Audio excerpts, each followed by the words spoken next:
Hi, in this video we're going to look at how do we source control and deploy our implementation or our application.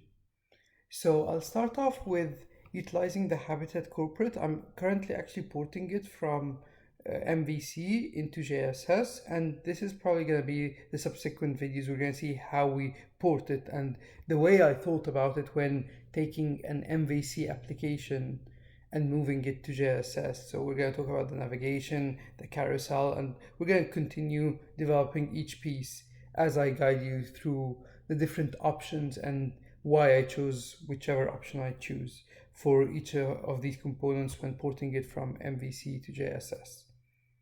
So for now, this is my sample application. It has a navigation bar, it has this carousel, and it doesn't have anything else yet.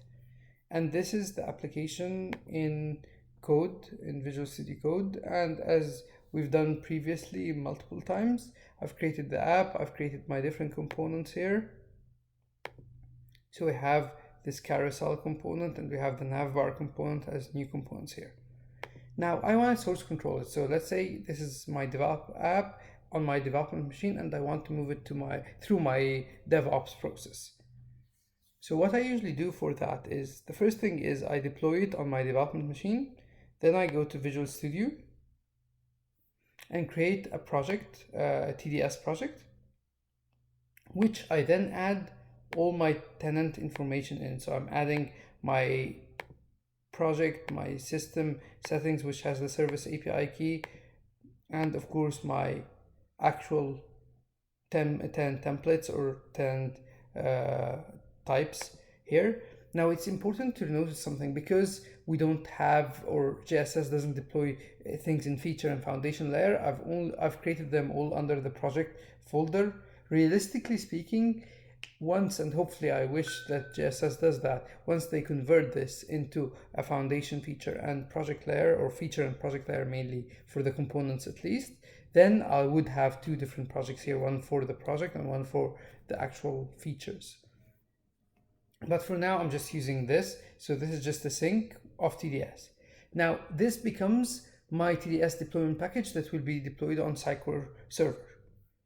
The second thing I do is, since I've already synchronized my service API here, and I'll synchronize my deployment secret from here as well. So when I go to the Sitecore config, I'll make sure that my JSS setup has the same deployment secret in both my dev and QA environment. Then all I do is just JSS deploy files, which in turn creates this folder, which is in the dist.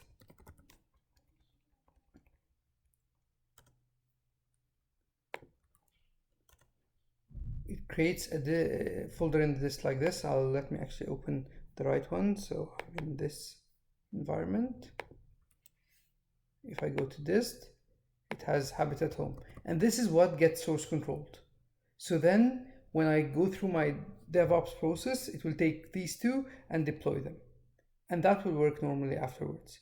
This is one option. The second option, sometimes you don't want to have the same deployment secret, and it's probably recommended not to have the same deployment secret across all your environments. Plus, it might be also good to not share the service API between them, because you don't want someone who might have less privilege, who has access to the dev, to have the service API for the production. So in that scenario, what I actually do is I again use deploy files. So in TDS, I will not synchronize my API keys here. I will not synchronize this, I'll delete that.